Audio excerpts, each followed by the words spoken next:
ট্রাম্পের সফরের পরই চীনে হাজির পুতিন। এর মধ্যে শি জিনপিং এর সঙ্গে বৈঠক করেছে রাশিয়ার প্রেসিডেন্ট। পুতিনের সফর ঘিরে আরো বিস্তারিত জানাতে আমাদের সঙ্গে রয়েছেন সহকর্মী অর্ণব প্রসাদ। অর্ণব, আপনাকে স্বাগত জানাচ্ছি এখন বিদেশের আয়োজনে। পুতিনের চীন সফর নিয়ে সবশেষ কি তথ্য রয়েছে আপনার কাছে, সেটাই জানতে চাই। প্রথমে আপনাকে ধন্যবাদ জানাচ্ছি। দেখেন, চীন এবং যে রাশিয়া, এদের সম্পর্কটা কিন্তু নতুন না। তা পুতিন আসলে মূল যে কারণটাতে গেছে সেটা হচ্ছে কি 2001 সালে তাদের একটা সহযোগিতামূলক চুক্তি হয়েছিল, সেই চুক্তির 25 বছর পূর্তি উপলক্ষে সে চীন সফরে গেছে। এবং পুতিন কিন্তু এক বছরের মধ্যে, মানে এক বছর না হইতেই, মানে এক বছরের কম সময়ের মধ্যে এবার দ্বিতীয়বারের মতো চীনে গেল। কিন্তু এবারের পুতিনের চীন সফরটা বেশি আলোচ্য বিষয় হয়ে দাঁড়িয়েছে এই কারণে টাইমিংটা, অর্থাৎ সে কোন সময়ে গেল। অর্থাৎ আমরা জানি যে কিছুদিন আগে 13 মে গেল বুধবার ট্রাম্প চীনে গিয়েছিল একরাশ আশা নিয়ে, কিন্তু সেগুলো পূরণ হয়নি। তো তার এক সপ্তাহ যেতে না যেতে আসলে পুতিন গেল। এই কারণে আসলে এই বিষয়টা খুব বেশি হাইলাইটেড হচ্ছে। এবং আর একটা কারণে হাইলাইটেড হচ্ছে যেরকম ইরান সংঘাত, আমরা জানি যে ইরান শান্তি চুক্তিটা যুক্তরাষ্ট্র এবং তেহরানের পাল্টাপাল্টি শর্ত বা বেড়াজালে আটকে আছে। তো এই কারণে এই সফরটা হাইলাইট হচ্ছে। আমরা যতদূর জানতে পেরেছি এটা 2 দিনের সফর হবে। আজকেই পুতিন মস্কোর উদ্দেশ্যে রওনা হবে। আমরা জানি যে 20টার বেশি চুক্তি হবে। আমরা একটু আগে প্রতিবেদনেও দেখলাম যে 20টার বেশি চুক্তি হবে। এবং এর মধ্যে সবচেয়ে যে চুক্তিটা নিয়ে বেশি কথা হচ্ছে সেটা হচ্ছে সাইবেরিয়া 2 গ্যাস পাইপলাইন। এটা আগে চুক্তিটা হয়েছিল চীন এবং রাশিয়ার মধ্যে, কিন্তু দীর্ঘদিন ধরে এই চুক্তিটা আটকে ছিল। যতদূর আমরা জানতে পেরেছি আজকে এখনো কিন্তু চুক্তির ডিলগুলো কিন্তু সাইনিং হয়নি।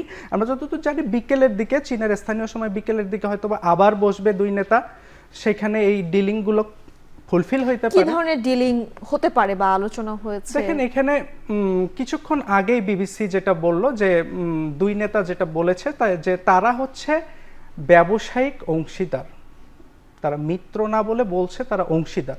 তো এখান থেকে বোঝা যাচ্ছে হয়তোবা ব্যবসায়িক সম্পর্কটা আরো জোরদার করতে। আমরা জানি যে চীন কিন্তু রাশিয়ার থেকে প্রচুর পরিমাণ জ্বালানি কেনে। এবং আমি যে চুক্তিটার কথা বলছিলাম সাইবেরিয়া 2, এই চুক্তিটা যতদূর আমরা জানতে পেরেছি একটা সাধারণ বোঝাপড়ায় পৌঁছেছে দুই দেশ। এবং এই চুক্তিটা যদি মানে সম্পন্ন হয়, এখনো দুই দেশ অবশ্য নিশ্চিত করেনি, গণমাধ্যমগুলো নিশ্চিত করছে যে দুই পক্ষ একটা সমঝোতায় পৌঁছেছে।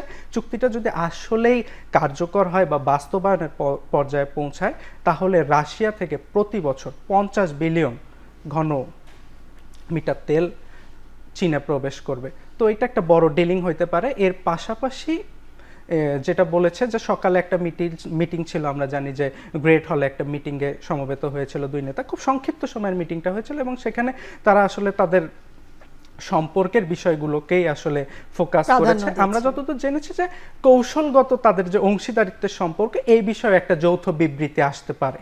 আচ্ছা, সেটার জন্য হয়তো আমাদেরকে আরো কিছুক্ষণ কিংবা কয়েকদিন অপেক্ষাও করতে হতে পারে। আচ্ছা, আমি একটু জানতে চাই মধ্যপ্রাচ্যের সংকট নিয়ে দুই নেতার মধ্যে কোনো ধরনের আলোচনা হয়েছে কিনা, আন্তর্জাতিক গণমাধ্যমগুলো এমন কিছু প্রকাশ করেছে কিনা?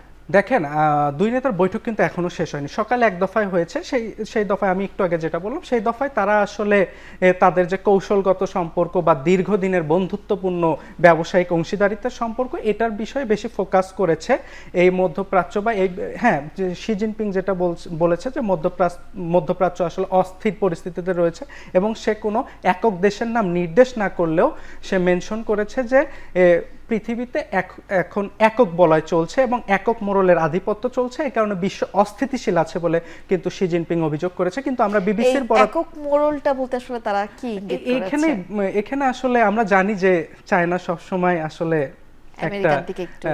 আমেরিকার প্রতি হয়তোবা নির্দেশ করতে পারে, কিন্তু আমরা তো আসলে ক্লিয়ার ভাবে বলতেও পারবো না। কেননা আসলে আমরা জানি যে চায়না অনেক মাইন্ড গেম খেলে। তারা মানে যুক্তরাষ্ট্রের ক্ষেত্রে বা ট্রাম্পের ক্ষেত্রে যেরকম আমরা দেখি যে শত্রুর নাম একেবারে ওপেনলি বলে দেয়, সেটা চীন করে না। চীন আসলে নির্দেশ করেছে যে একক আধিপত্য বলয় আছে পৃথিবীতে এবং বিশ্ব অস্থিতিশীল রয়েছে। এবং শি জিনপিং যেটা বলেছে যে মধ্যপ্রাচ্যে আর নতুন করে সংঘাত না জড়াক। কিন্তু আমরা যতদূর জানতে পেরেছি বিবিসি যেটা বলছে যে আরো উচ্চ পর্যায়ের যে বৈঠকটা অনুষ্ঠিত হওয়ার কথা রয়েছে, হয়তোবা খুব শিগগিরই সেটা শুরু হবে। সেখানে শুধু ইরান ইস্যু না, পাশাপাশি রাশিয়া ইউক্রেন ইস্যু, ইউক্রেন যুদ্ধ, পাশাপাশি যুক্তরাষ্ট্রের যে ভূমিকা এখন বিশ্ব ব্যবস্থায়, এগুলো নিয়েও আলোচনা হবে বলে আমরা জেনেছি। এবং এই সফরটাতে ইরান ইস্যুটাও কিন্তু আসলে গুরুত্বপূর্ণ হিসেবে বিবেচিত হচ্ছে, কারণ ইরানের প্রধান দুই মিত্র হচ্ছে রাশিয়া ও চীন। তো আমরা জানি যে আমেরিকা এবং চীনে, আমেরিকা এবং ইরানের মধ্যে কিন্তু পাল্টাপাল্টি শর্ত, শান্তি চুক্তির বিষয়ে পাল্টাপাল্টি শর্ত দেয়া নেওয়া হচ্ছে।